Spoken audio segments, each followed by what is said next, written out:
I don't really know where to begin with all this. I guess it started a few weeks ago, right around the time school let out for the summer. The first night after classes ended, I had this really vivid nightmare. I was walking through the woods near my house at night, surrounded by huge old trees and shadows. There was barely any moonlight shining through the branches, so I could hardly see where I was going. As I walked deeper into the woods, I started feeling like I was being watched or followed. Every little sound made me jump. A twig snapping, leaves rustling. My heart was pounding. I kept glancing behind me but couldn't see anyone. Still, I couldn't shake the creepy feeling that someone was there, just out of sight. When I turned back around, I noticed a tall, dark silhouette standing between two trees up ahead. I froze. The shadowy figure just stood there, not moving, watching me. My legs shook and I wanted to run, but I felt paralyzed by fear. After what seemed like forever, the figure started walking slowly toward me, step by step, getting closer. I finally forced myself to move, turning and running as fast as I could through the woods. I could hear branches cracking behind me as the thing chased me. I didn't dare look back. I just kept running and running until I burst out of the woods and collapsed on my front lawn. I woke up drenched in sweat, my heart still racing.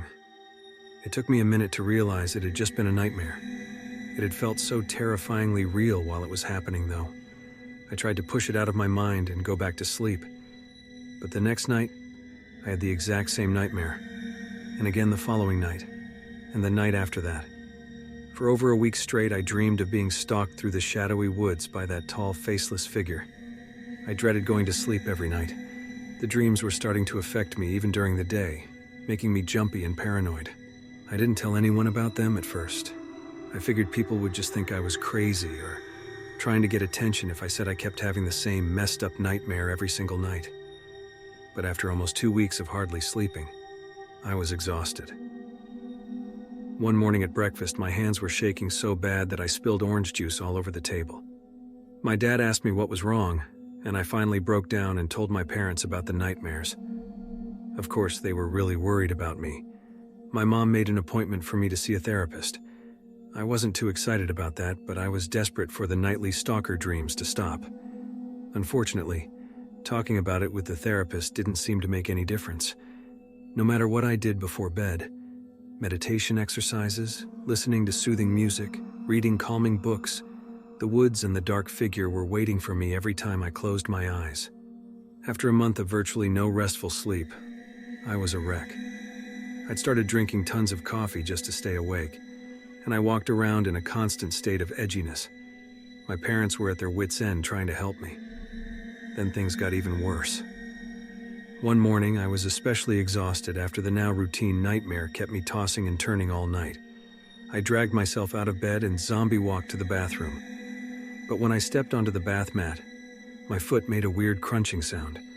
I looked down and saw dirt smears and bits of leaves stuck to my bare feet. My heart started pounding. There was no way those outdoor grimy feet had come from my clean bedroom, but I couldn't think of any logical explanation for where the dirt could have come from. It was like I really had been running through the woods all night. But that was impossible, right? I shook my head and tried to push away the implications as I showered off. Later at breakfast, I considered telling my parents about my dirty feet. But the whole thing seemed crazy. I knew it must have just been my shoeless nighttime wanderings around the bedroom, after waking up disoriented from yet another bad dream. Still, I felt seriously unsettled. That night, as I got in bed, I double-checked locking my window and bedroom door, something I'd started doing religiously before sleeping. Exhaustion quickly set in despite my lingering fear. After what seemed like only minutes, I opened my eyes to the all-too-familiar sight of shadowy trees. I was in the woods again. With a heavy sense of dread, I started hurriedly walking forward. Sure enough, I soon spotted the ominous figure between the trees up ahead. My heart dropped as it started creeping toward me. I took off running, feet pounding against the hard dirt. The woods seemed to stretch on forever as I sprinted blindly through the darkness. But finally, I could make out houses up ahead signaling the edge of the woods. I kept running until I was in my own front yard. I bent over gasping and looked behind me. Nothing but empty yard. After catching my breath, I crept back inside and quietly climbed upstairs to my bedroom. But when I opened the door, I nearly screamed. There were dozens of small wooden stick figures arranged in a circle around my bed, their thin, angular limbs all stretched out toward me. Moonlight cast creepy shadows across their twisted little faces. I rushed over to turn on the light and frantically gather them up. As I held the pile of wooden figures, a tiny painted face stared up at me from the top one. Dark reddish caked into the eyes and mouth like blood. I dropped them with a gasp, pieces scattering across the floor. Hands shaking, I swept them all into the wastebasket. After triple checking under the bed and closet for intruders, I climbed shakily back into bed. But there was no way I could sleep now. I knew those stick figures hadn't been there before. Someone, or something, had come into my room while I was asleep and left them there. Which meant the woods nightmare wasn't just in my head anymore. Something deeply disturbing was happening to me, and I had no idea how to make it stop. No one would believe me, even if I tried to explain. I stayed up the whole rest of the night, sitting upright in bed, every light left on, clutching a baseball bat. I kept thinking I heard footsteps outside my door, but they always stopped when I rushed over. Was I losing my mind, or was this real? Now I'm terrified to go to sleep again, but I can't avoid it forever. All I know is I never want to see those woods or that faceless stalker again, and I have a horrible feeling the next nightmare will be worse than all the ones before. When my girlfriend Emily and I arrived at the secluded Juniper Lodge, we were ready to relax after months of stressful work. The charming little lodge was tucked high up in the remote Adirondack Mountains, surrounded by forests as far as the eye could see. We met the other guests, 2 older couples and a pair of college guys, at the welcome dinner. The chef Max introduced himself and the lone staff member, the caretaker Kevin. Owner Carla gave a toast welcoming us before dinner was served. Everyone seemed normal enough at first, but dinner conversation revealed most were recently recovering from nervous breakdowns, trauma, or other psychiatric issues. A lot of baggage in this bunch, I thought. Still, we made small talk and agreed to meet the next day for a group hike. Emily and I rose early, geared up, and gathered with the others outside the lodge. We set out together down a leafy trail. Morning sun filtered through the trees as we breathed in the fresh mountain air. For the first time in months, I felt at peace. After a few hours, we stopped in a clearing to rest. Suddenly, one of the women, Diane, jumped up screaming about something biting her leg. But there was nothing there. She panicked until her husband calmed her down. Strange. We turned back, Diane whimpering and leaning on her husband. Near the lodge, the path forked unexpectedly. Neither branch looked familiar.